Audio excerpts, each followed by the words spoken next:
Hello, everyone. My name is Leen, and I'm going to host today's webinar on the CEE region. So I hope you're seeing my screen right now. We have a 55 minutes webinar today, and it's filled with exciting speakers. Let me present the agenda of the day. So first, I'm going to talk about XR4ALL. Then I'm going to introduce some of the tools that we have introduced in terms of investment landscape and research. I'm invited a founder of an XR CEE startup, Vitomir Jevremovic of XR4ALL, to share his journey. And then I also invited two investors, Raya Yunakova from LAUNCHub Ventures and Dreier from EQT Ventures, to give the perspective from their side. And then we'll conclude the session of today with a panel conversation, and we're also preparing some time for questions from the audience. So you can use the Q&A feature to have some questions for us at the end of the session. So first, who am I? My name is Leen. I'm a founder and CEO of a startup in XR myself, Lucidweb. It's a white label distribution platform for virtual reality content where we focus on distribution via the browser. Apart from that, I'm also co-founder of Women in Immersive Tech. It's an NGO based in Brussels. It's an initiative I started back in 2017, a Facebook group that grew in popularity the last couple of years, and now we count more than 2,200 women active in the group.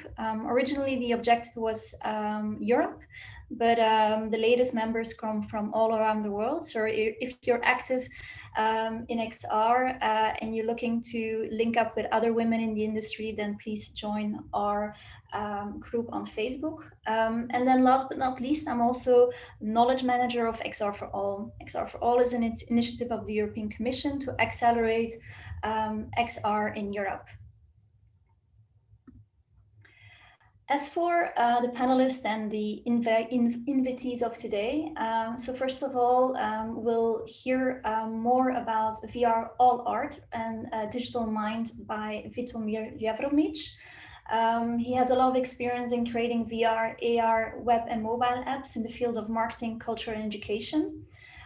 He has done a lot of projects from software tools in archaeologically to interactive 3D, reconstructions of ancient sites, computer and mobile games, interactive installations. And he also worked with brands like UBS Bank, BMW, SAP, AMD, Heineken, Nescafé. So he will tell you about these collaborations later. On the investor side, we invited Raya from LAUNCHub Ventures. They're based in Bulgaria, but she's also the co-founder of Nimero, a technology startup with a focus on the education space. She's part of P-Labs, a London-based venture capital firm investing in early-stage technology companies in the real estate sector. And before P-Labs, she was responsible for Microsoft technical audience relations in 25 countries across Europe and Central Asia. Then next we have Jenny Dreier. She's a venture lead at EQT Ventures. She's based in Germany and she has a background in business economics. She focuses on investing in and working with startups in the DACH region with a passion for products that bring societal change in education and health. Prior, she was active in Berlin and the Sao Paulo startup ecosystem and at John Capital, as well as innovation and digital business consultant at McKinsey & Company in Berlin. As for XR4ALL, of course, the best resource is the website of XR4ALL and the social channels. In terms of the research that XR4ALL has done for the investment landscape, there were a couple of problems that the research initiative wanted to focus on. First was that the EU XR landscape faces strong competition and is very fragmented. The investment culture is risk averse, no common research agenda. There are weak links between research and market and a lack of industry knowledge. So the solution that XR4ALL brought to the market since 2019 is an XR community and forum. There is a XR solution catalog published There were 3 open calls that have finished now, and of course there are some winners with exciting projects that had been funded by the Commission. There has been a common research agenda established, a map of funding sources, and in general, XR4ALL promotes all XR achievements in Europe. With the consortium Europe Unlimited, based in Brussels, Stereopsia, they're also holding an annual event at the end of the year, Become a research institute in France, Fraunhofer, one of the biggest research institutes in Europe in terms of XR, and then Lucidweb, my company. In terms of funding resources, again, go to the XR4ALL website. There is a map of funding sources that give a comprehensive list of more than 600 investors active in XR in Europe. And then there's also a toolkit that actually dived into the investment trends between Q1 of 2015 and Q2 of 2019, both available on the website. Prior to this webinar, XR4ALL published a Medium post that actually interviewed 5 startups active in XR in the CEE region and asked them how they basically looked at the next year, 2021. So if you're curious, go and have a look at our Medium account. And these are the startups that shared their product vision, and of course, their hopes for this year. So now we're at the first part of the presentation, where Vitomir Jevremovic is going to introduce VRALL Art with an important focus on his journey as an entrepreneur in fundraising and also his strategy moving forward. Without further ado, Vitomir, go ahead. Hi, Aline, and thank you for inviting me to join this webinar. Be quick because I have a lot of things to cover, and I think that the discussion will be also interesting. So let's get down to it. So VRALL Art is a virtual reality art platform. It's a platform for galleries, museums, collectors, and artists to create virtual reality exhibitions easily, and then publish them on our platform. So where we started is, like Leen said, like put a slide about the problem. Problem is so huge that it could not even fit one slide, but I tried to squeeze it in. Is actually traditional art market, and that's the biggest problem. First of all, people in the art market are usually traditional people. They're older generations, and they don't have a strategy for the new generations that are coming in, and they're very much opposed to digital technologies, which all changed during Corona, but that's another story. So we have the market that is under pressure. There are growing expenses everywhere in the world, especially like renting the space. Then people are not entering the galleries anymore because it's not like they're just on their phones. And art fairs, which are one of the main channels of selling, exhibiting and selling art, are beginning to be too expensive, and there's too many of them. But they all changed during Corona. So we need to see how these things will happen afterwards. So then, of course, there is people don't have enough time and focus, and auction houses are holding up the secondary market. They're not, like, if you want to resell something that you bought, you need to go through an auction house. And of course, the younger generations are not really into art, at least not the traditional art. And then we have, like, we divided into 3 categories, like all the problems that in real life situations people are facing that we can help. And this is, for example, for artists. And when we're talking about artists, we're talking about independent artists, not the ones that have galleries. They have really limited exhibition possibilities. The art piece size sometimes is derived by, like, the creative process is driven by the fact that you cannot exhibit larger pieces because it's a problem to transport it. Then, of course, you have a limited audience reach locally because everything is happening locally in the art market. And that's actually a very same situation for galleries, because they have high operational costs and they have limited space capabilities. If you think about it, a gallery that is presenting art has only X amount of walls available for displaying of art and for organizing exhibitions. And these cannot, extend, and they're operating in these spaces.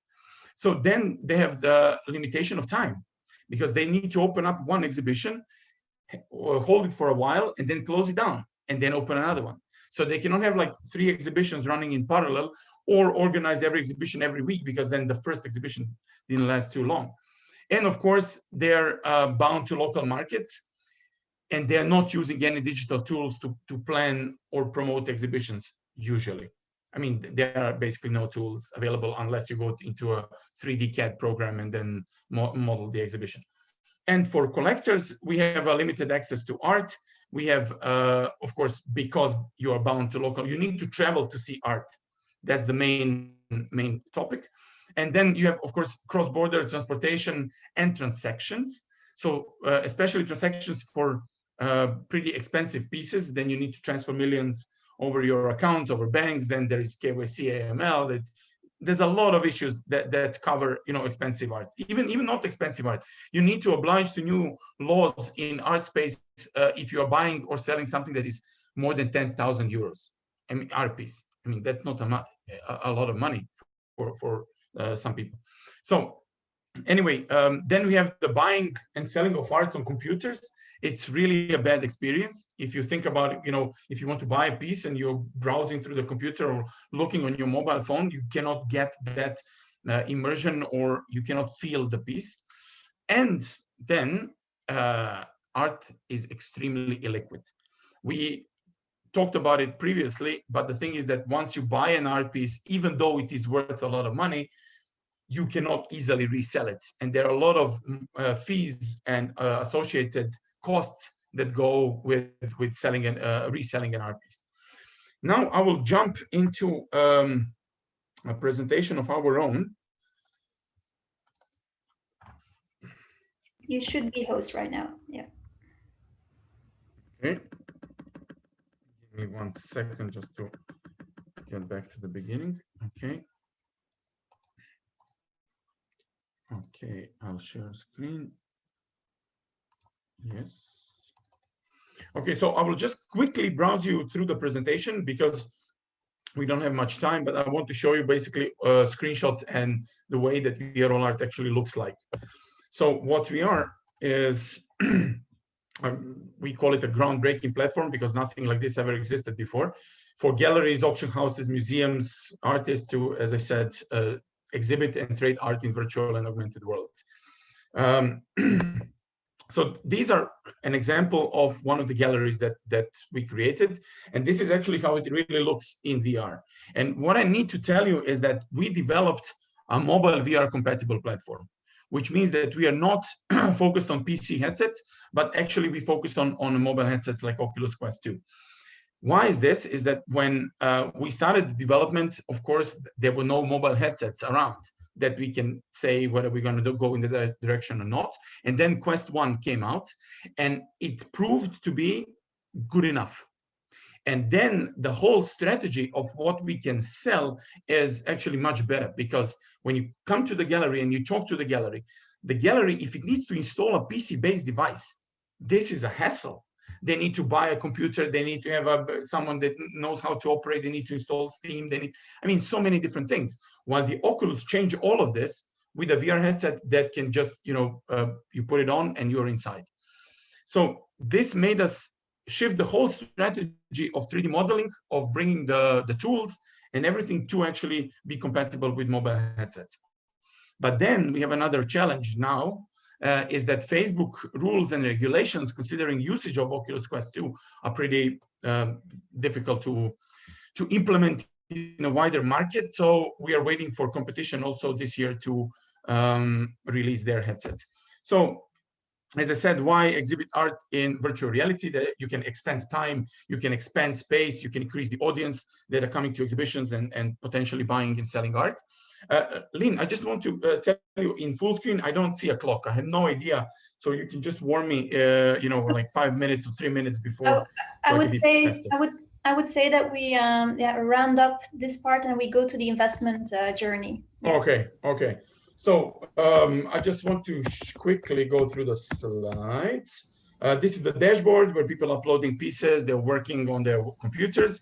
And this is also interesting. This is our web exhibition creator, which works in a website. So you don't need a special software to download, you just log in. It's a completely 3D space. You set up drag drop pieces, drag drop lights, create exhibition, change the colors of the walls, put text, la la la.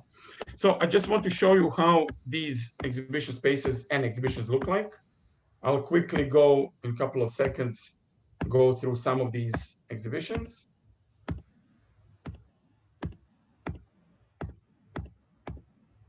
We have different galleries, we develop different galleries, but we are also doing custom built galleries for our clients. And in partnerships with them, we can actually clone what we call a clone their space. And here is something that you can see. This is an actual photo of XR Gallery in Belgrade. And then this is the VR version of the same gallery. And okay, so this is the real photo, this is the VR version of the same exhibition. Also the real photo, the VR version. So we are getting, our focus is to be photorealistic and to get to that point where you don't recognize that actually it is a VR exhibition. You feel like you're in a real space. This is our goal, and I think we are managing it. Yeah. Okay.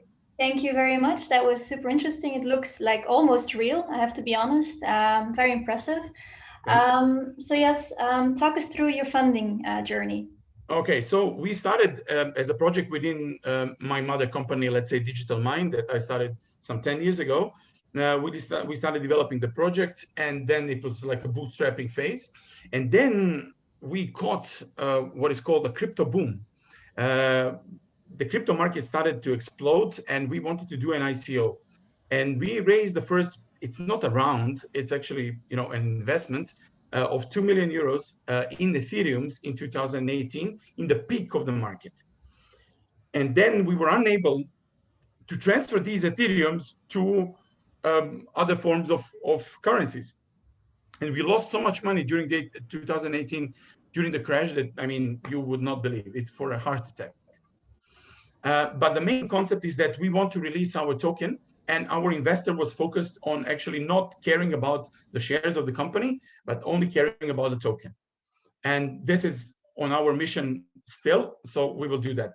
Then the second round of financing came in 2019. We applied for funding in Serbia in innovation, official government innovation fund.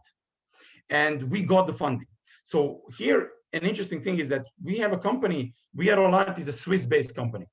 And we have a co-founder that is my good friend, a Swiss guy called Alexander Fuerer. But they approved us funding for the Digital Mind, which is in Serbia, that is developing VRALL Art and actually doing the business through Switzerland. So it's kind of a pretty interesting situation. We got 220K, but it's a co-financing project, which means that we needed to supply an additional 40% of money that is used for funding. So basically the value of the funding is more than, well, I think 400 or something, like 300 something. So it's actually... Maybe one question, what was an important KPI for that fund? That must be interesting for other entrepreneurs. What was one of the most important elements that you need to fulfill to be able to get that money from the government? Existence of market, potential on that market, and a clear vision of founders. That was like, they needed to understand that there is no competition, and there was no competition at that time, and that we are the only ones, and that there is a huge market that will be transferred to VR, you know. So that was the main thing.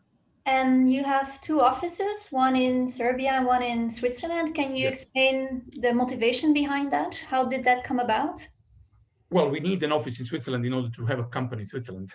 Yes. So that's obvious.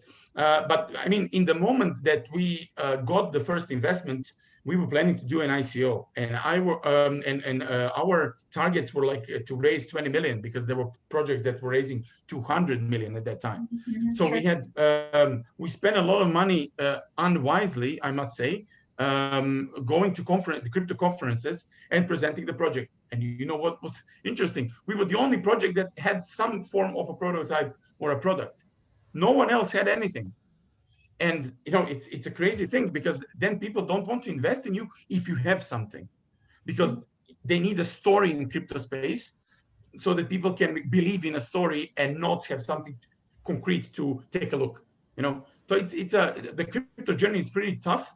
But the next level of strategy that we are preparing, that's on the right-hand side of this table, is that we want to make through crypto the whole art market liquid.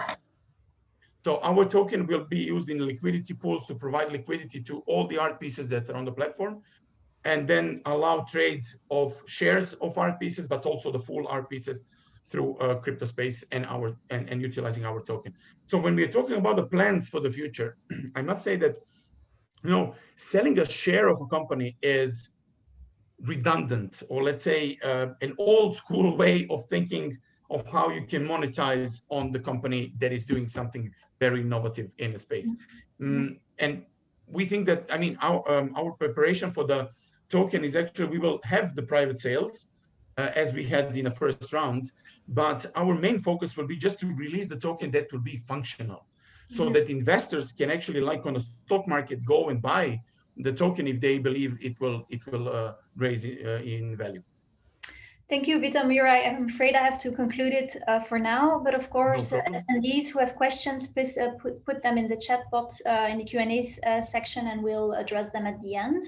So I'm going to shift now the focus to hearing one of the insights of an active investor in XR in Europe. So Raya, without further ado, go ahead. Thank you, Leen. Nice to meet you, everyone. My name is Raya. Leen introduced me earlier. I'm an investor at LAUNCHub Ventures, and we invest in tech companies in the predominantly Southeast Europe region. You can see it highlighted on the slide. This is our core focus, and we also do investments in the broader CE region. We recently announced the closing of our new fund. This is our third fund in a row, and we have the remit to invest in about 20 to 25 companies originating in our region, and we put checks in the late seed to pre-series A phases of between €500,000 and €2 million. We have a strong bias towards B2B focused companies, although we do have end consumer investments as well. We're just starting this journey. We've actually made 3 investments out of the new fund already, and we're closing a 4th one right now. And one of those investments it has a VR component, an XR component, Giraffe360. I'll be telling you about it in a minute. I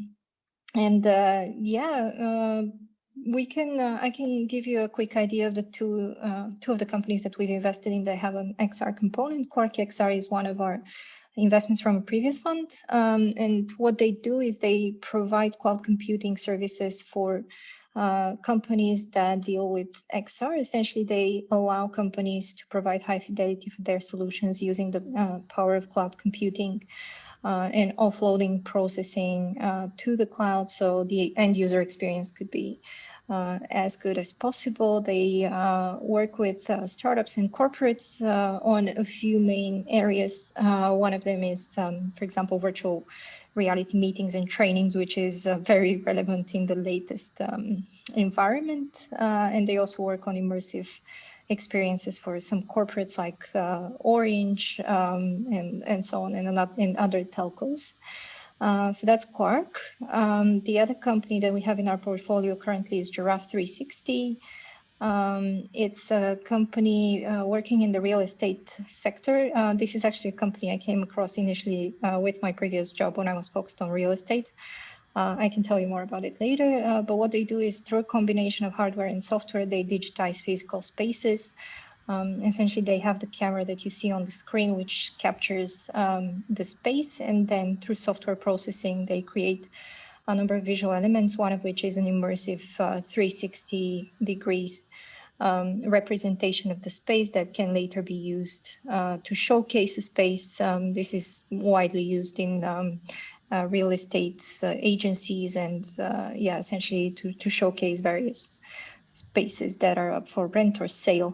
That is the very high level presentation of the companies. I'll be very happy to answer questions on the fund or the companies.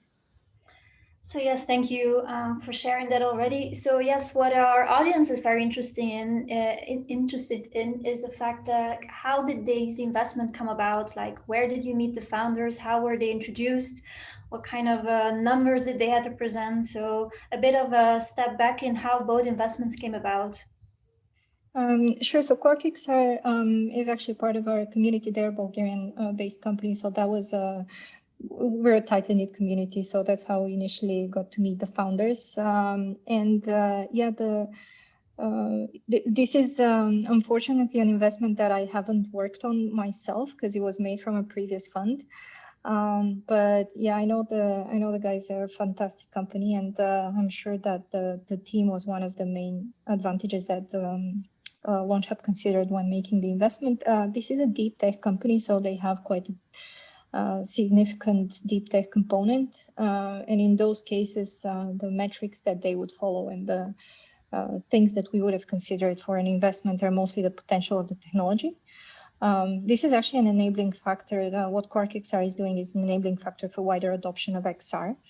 And yeah, I mean, it's a really interesting case to support a company like that that can enable a whole range of other innovations. They actually work with quite a few companies that adopt various kinds of extended reality methods, including not just the visual piece, but including things like touch through some haptic devices and stuff like that. So yeah, their technology touches on a range of extended reality opportunities. With the Giraffe, as I mentioned, I first met them. Actually, I met them at a conference for the first time, focused on prop tech. And I would say Miko's, the CEO of the company, is one of the best people to take advantage of conferences. I've never seen anyone utilize conferences and events quite in the same way. He's always there, super positive, and tries to make the most out of it. And he actually, when there was physical events, he could demo the technology on the spot and actually sign a lot of deals on the spot. So yeah, I would encourage everyone to follow in his steps and take advantage of the of events as much as you can. Don't go to crypto events. Don't go to crypto events. Never. You well, don't need it. And it's take expensive. everything with a pinch of salt. Obviously, there's a lot of chat going on, and just be biased towards action, I would say. And yeah, in terms of the things that were impressive about the company, first of all, they're a team of engineers. So creating a hardware project isn't exactly in the capability of just about everyone. So they have strong robotics backgrounds, and they were able to back the technology. They've also made it pretty, which isn't really a typical trait for engineers. Without meaning to offend anyone, but I'm a former engineer, so I know how I would build something. It would be just like, if it works, that's it. I'm done. I don't care how it looks. But I've actually done a pretty good job with the look and feel of the device as well.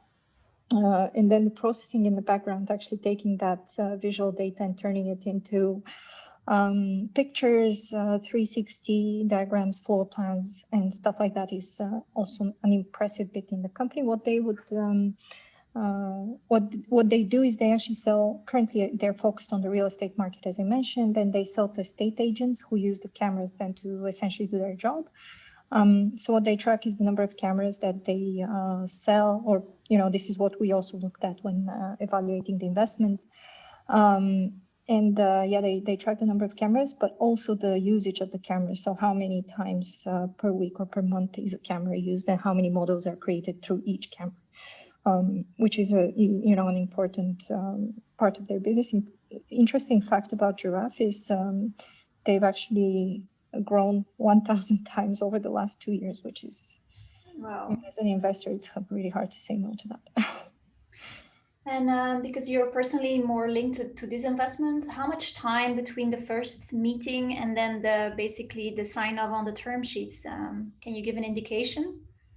Yeah, so when we started evaluating the deal on behalf of LAUNCHub, so we met with the company initially in, I would say, late November, beginning of December 2019, and then by the end of January, actually something like mid-January, we had issued the term sheet. Our process goes through a number of meetings between the founders and the team. The goal is to really meet each other and understand each other, build a rapport between the two teams, because on one side we need to like the team, but then on the other side, the team needs to like working with us, because yeah, there's not shortage of investors, I think. So yeah, we both need to like each other, and that takes a bit of time. So it's not just metrics and the idea that needs to be evaluated by, I would say that's the quicker part, but then actually meeting the people and building rapport with the people is the more important part, which is interesting in today's times when we can't actually meet physically. So that was my next question. Like, how is it working today? How do you feel? And is it more difficult to connect via Zoom call, or? I think we've sort of gotten used to it, but being completely honest, it is a challenge because our business is so connected to working with people and actually understanding the people, their drives, what motivates them, how they work, where they would need help, because this is another area that we assess when making an investment. It's more difficult to understand that over a Zoom call. We were lucky enough to meet Giraffe in person because it was before the lockdown, so they actually made a trip to Sofia, the founding team, and we could meet with them. And yeah, having met Mikos before that, it was easier to assess the team in that case. But yeah, we're having to adapt in the new environment. Maybe some of the VR solutions that work on like photorealistic representation of humans can help us. Quark mentioned that they're working actually with a company, I think it was called Arthur Tech, that work on making virtual meetings possible. So the 360 meetings. So, you know, hopefully technology like that will help us, but you know, I'm as much as I'd like to have it, I'm not sure we can replace human contact, like physical being in the same room, you know. Open question. Yeah, the same feeling. Okay, thank you very much for sharing your insights already. We'll come back in the panel then at the end with some more questions. So yes, the next investor, again, a female investor. I'm quite proud that we have two female VCs from Europe in XR, in CEE, here in the webinar today. So without further ado, Jenny, go ahead. Thanks for having me. Really cool. Yeah, my name is Jenny. I'm part of the investment team of EQT Ventures based in Berlin. And I was initially hesitant to join as an XR expert here because apart from excessively playing or doing boxing workouts on my Quest 2, I haven't done that many investments, but one actually in the region in a company called Vectary that was also part of the survey you just described. So I'm going to talk about that in a second. But first of all, a couple of words about EQT Ventures. EQT Ventures is actually a startup itself. We've only been around since 2016, but quickly become one of the largest multi-stage and multi-sector investors in Europe, with by now 1.2 billion euro under management, now investing from the second fund. It comes from Stockholm, Sweden, so that's where our head office is, so to say. And now I have offices across Europe, in Paris, Amsterdam, London. I'm in Berlin. We also have a small team in San Francisco to help our European companies that often want to make the way into the US, but also to do a couple of investments over there. But we're also investing beyond those regions, so also very actively looking at what happens in the CEE region.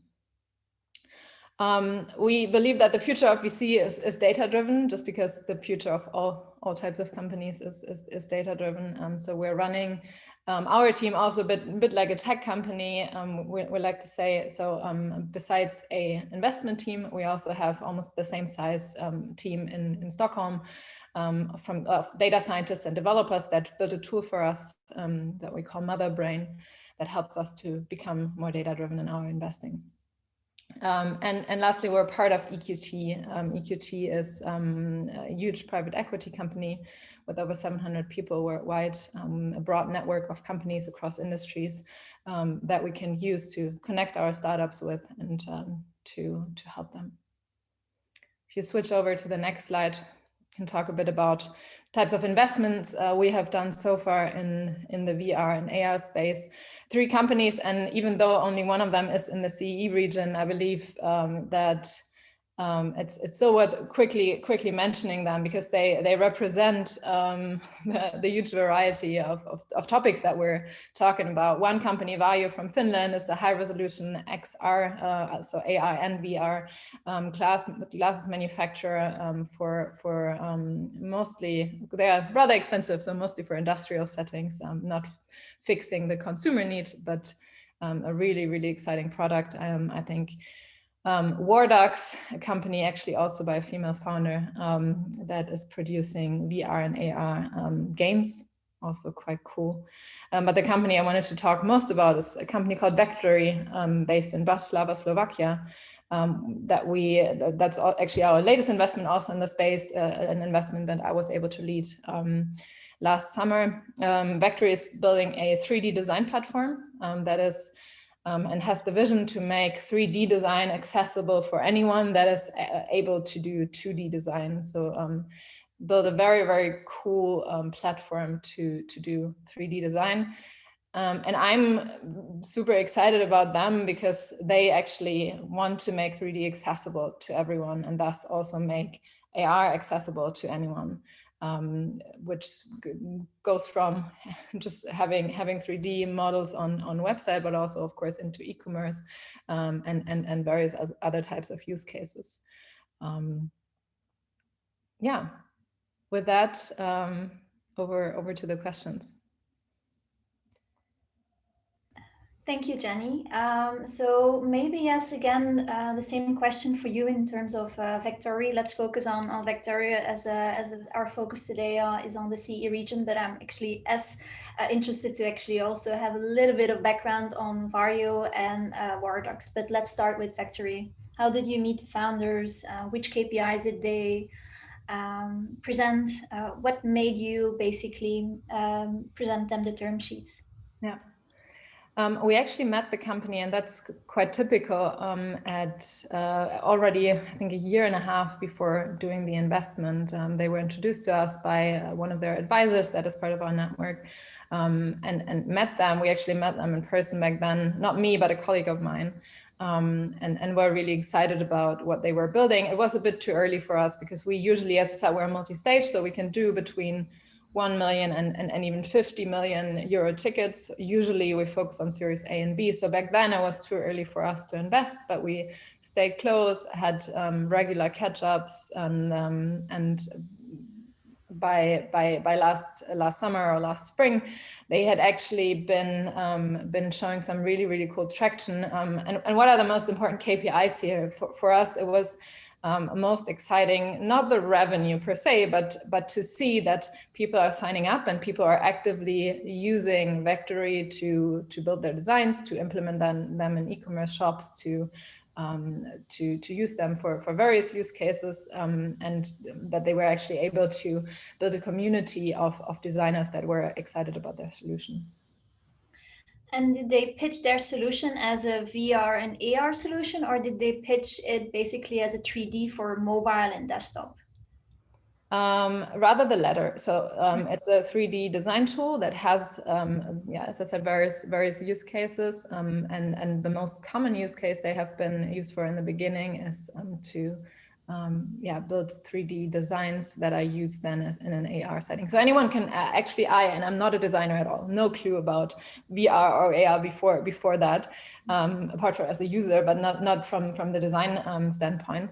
And I'm able to go onto the platform, create some cool design and actually send it to a friend who can then open it up in their living room. And that makes it so accessible. And VR and AR has always been this like mystery that was not really accessible to anyone, but making it accessible for anyone to actually design something, but also for anyone to consume it from the phone via, I don't know, a QR code that you scan. Has been really cool, and we really like their vision and thesis here. So you also met the founders face-to-face, basically? I haven't actually, because we had one face-to-face meeting, but that was my colleague, and the whole process, as I said, it started in spring. So I first met them in March, I think, and then we had this period over a couple of months to get to know each other until we figured that we share their vision. We're excited about the numbers and about the founders and their ability to build this company, and decided to invest. So yeah, it took a while and it took a lot of interactions. Sometimes those processes are a lot quicker, but I think it's still very typical for our investment processes, because it just takes time, especially over Zoom, to build up trust, to get to know each other, to see whether we actually are the right partners for the company to help them, but also the other way around. If there's sort of one recommendation I would give on that is try to get in touch before you actually need money, just so you don't get under pressure here. Okay, that's a good tip. Was the company focused on one specific use case? Was it prop tech? Was it retail? Was it a cross use case technology pitch? No, it's really cross use case, which is also what we were very excited about. I think the most typical use cases in the beginning, one being e-commerce, as I said, for one example being FunMove, the e-bike producer from the Netherlands, has displayed their bikes on the website using you can see the Vectary logo, and when you click it, it opens a QR code, and you can actually display the bike in your living room. That's one use case. Others are also just have nothing to do with AR, that are more around 3D design for websites. That also happens a lot, but AR is clearly part of the thesis. Okay, cool. Maybe quickly, how did the Wardux and the Vario investments came about? Was it That's actually no investments that I led, so I don't want to that would, I'm not 100% sure. I know that Wardux is one company that was found by Motherbrain, the platform that I was talking about, our like data-driven investment platform. And that's how we learned about Wardux initially. But if I can't say anymore, and that was my colleagues that did those investments, and they were already also a while ago. So that was before my time. No worries, no worries. Thank you all already for sharing the insights. What I will do is stop the screen share, and I have some questions for the panel. In the meantime, I'm keeping an eye on the Q&A section, so if there's any questions, let me know. So first of all, maybe some questions to the whole panel. What do you think makes startups in the CEE region unique, according to you? Happy to start. I think what I've seen so far, what's unique about the region is that you have very product-driven teams, very technical teams often, which I'm excited about. And what's really cool is that they think internationally from day one, just because the individual markets are often not that huge. They often don't even bother to build a product only for their local market, but always think about the international rollout from day one. And that also is what makes it exciting for an international investor like us. Yeah, I can 100% agree on that. This is what we see and what we actually look for global companies from day one. I would say product-wise, and because of that engineering talent that we have, our companies tend to produce great products.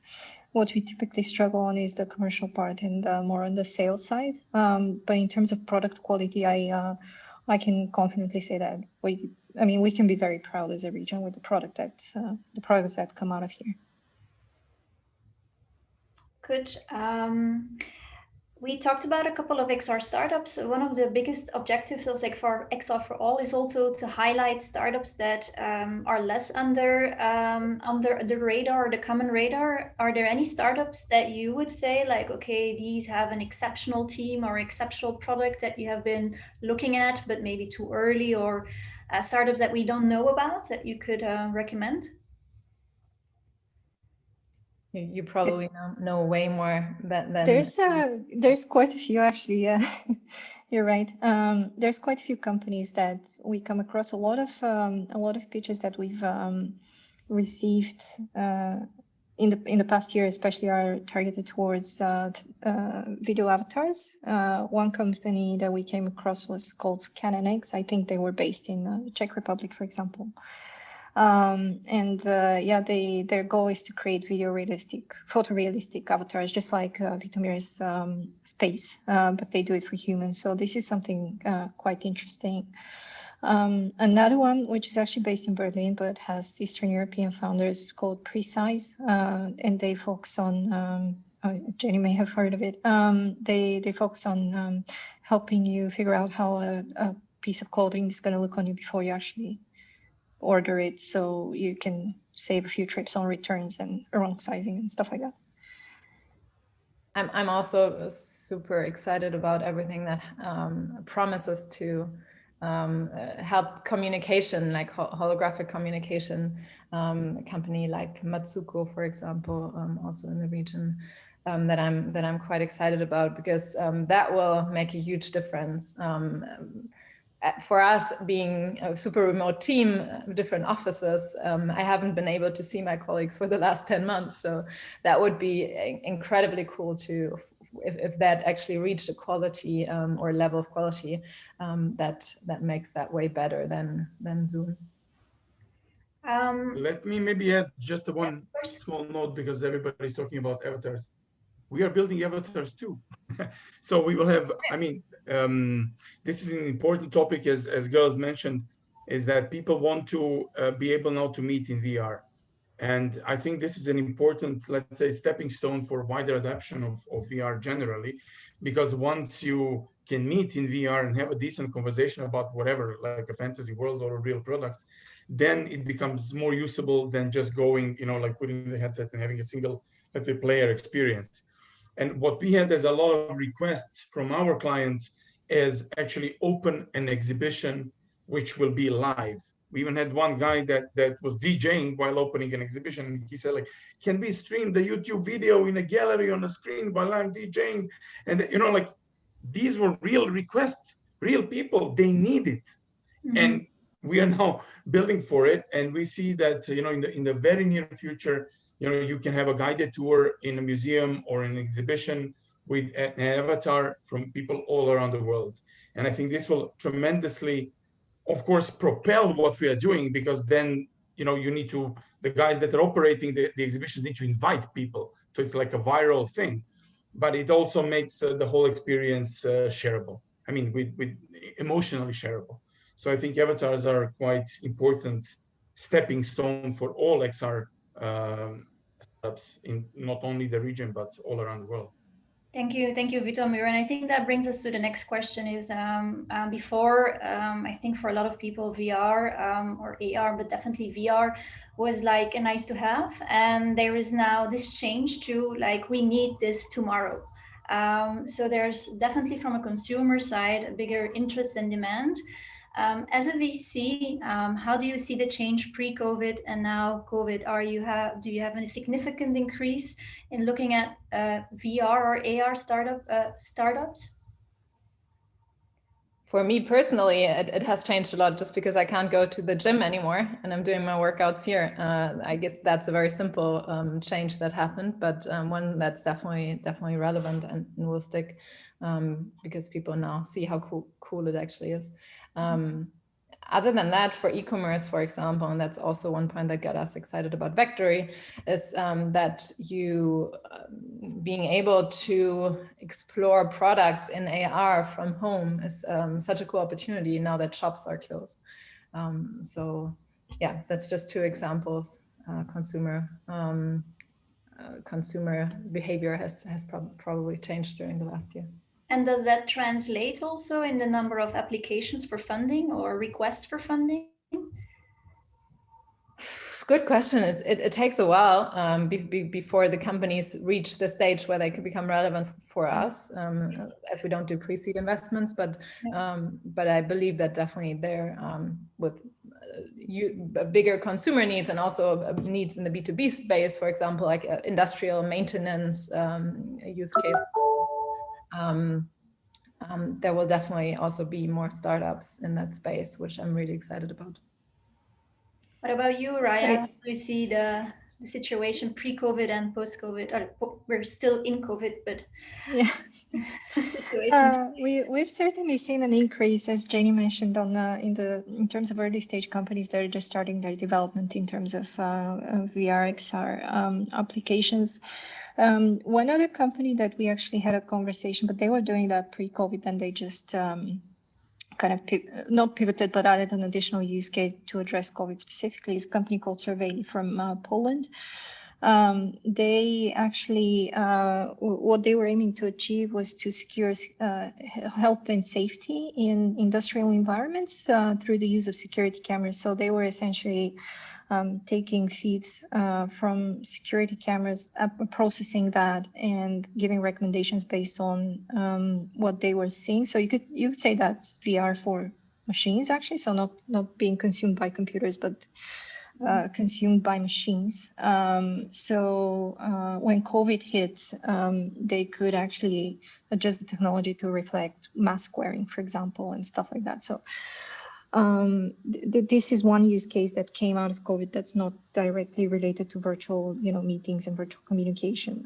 So that was interesting. Not really related to CE, but I don't know if we count Peloton as a virtual reality or extended reality company, but they've been doing very well. So yeah, just Jenny's mention of workouts is also along those lines. But yeah, we've seen a lot of companies, very early stages, most of them.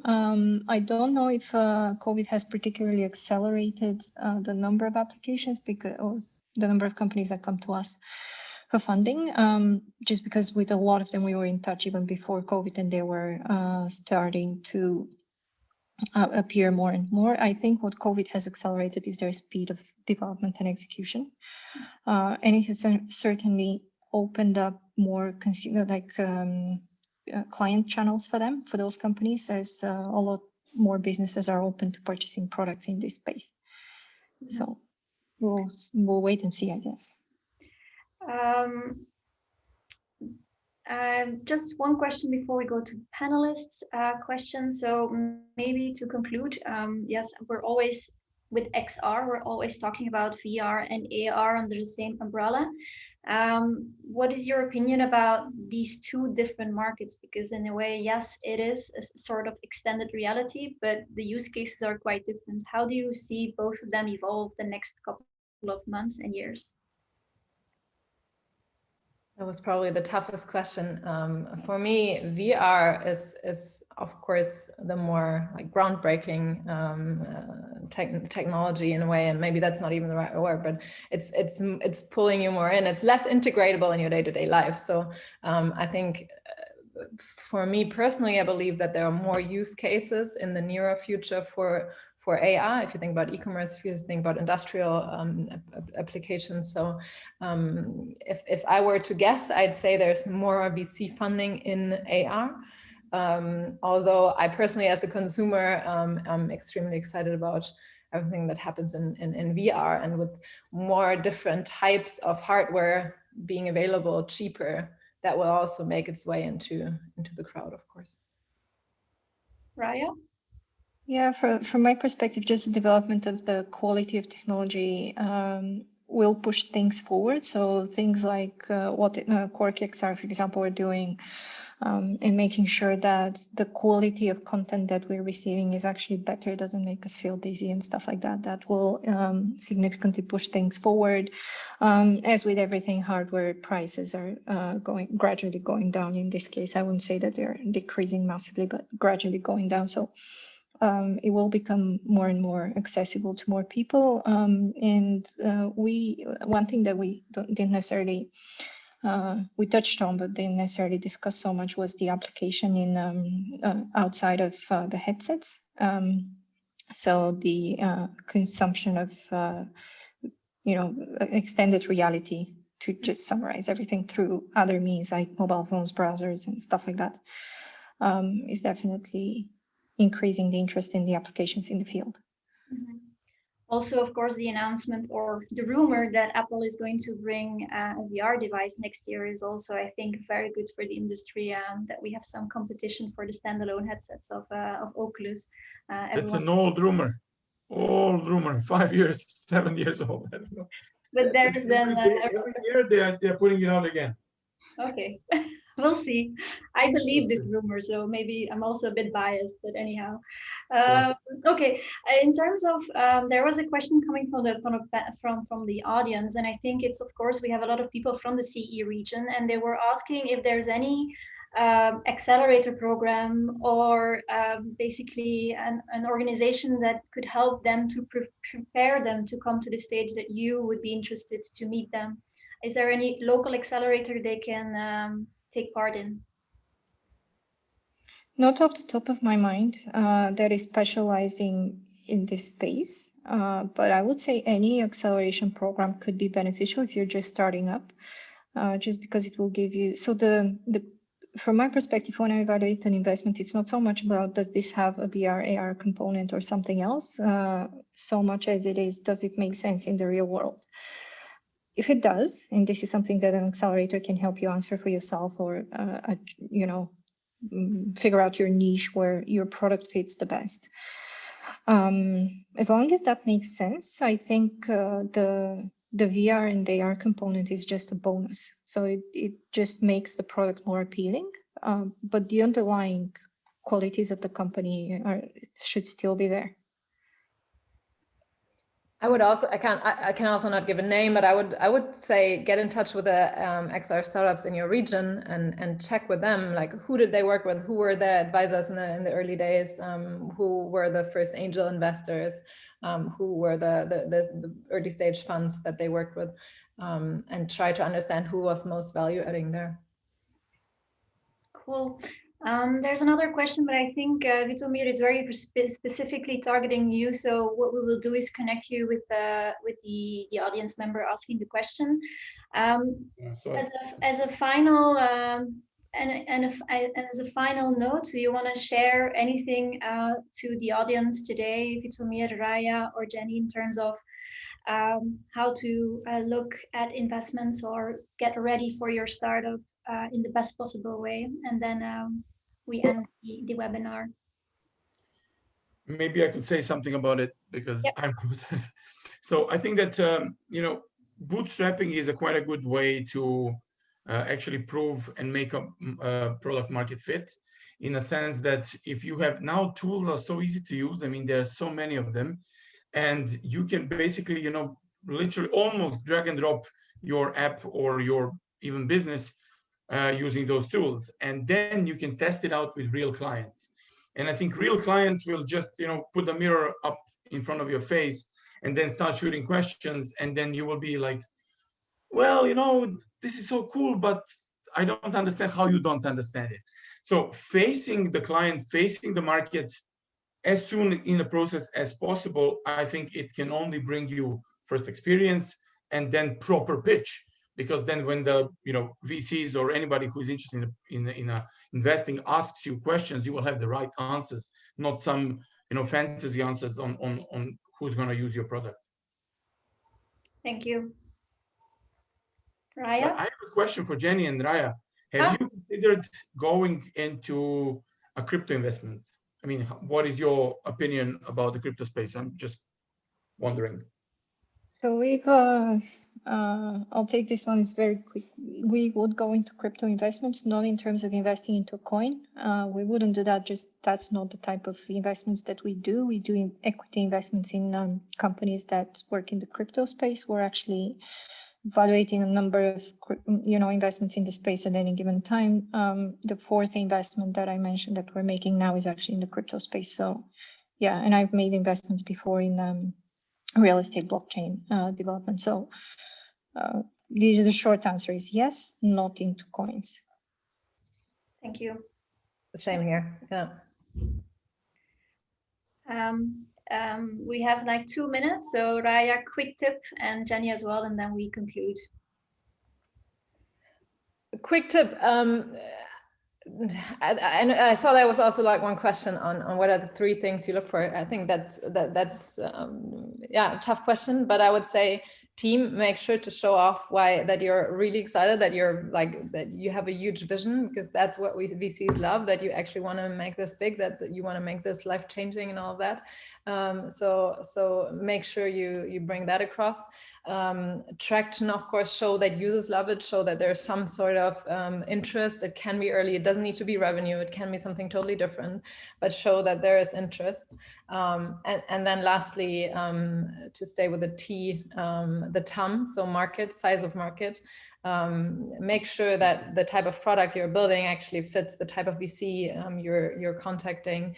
Make sure you know how big the market actually is, because a VC with a huge fund will also look for a huge market in a product, and not all products might fit to every VC. Yeah, absolutely. Those are the three things that would be the most important for me as well. If I had to give one tip to everyone, make sure you're building something that people want and love, and demonstrate that when speaking to VCs. This is the best argument you can bring to the table.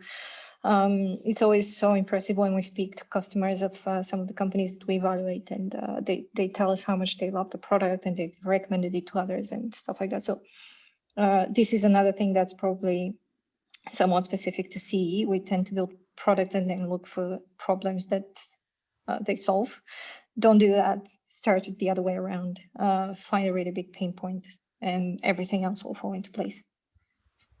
Especially in this space, sorry, one last sentence, just because people are fascinated by XR and they understand the technology. I feel like often people sit down and think about like, what can we do with this now? And exactly to your point, Raya, it should rather be like, what's the problem that we can solve, and then build upon that.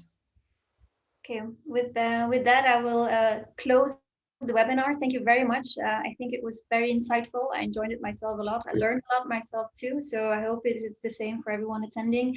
The webinar will be available on our YouTube channel of XR4ALL. So if you're not here, you definitely can watch it later. Thank you, Vitomir, Raya, and Jenny. Bye. Thank you so much. Bye, everyone. Bye.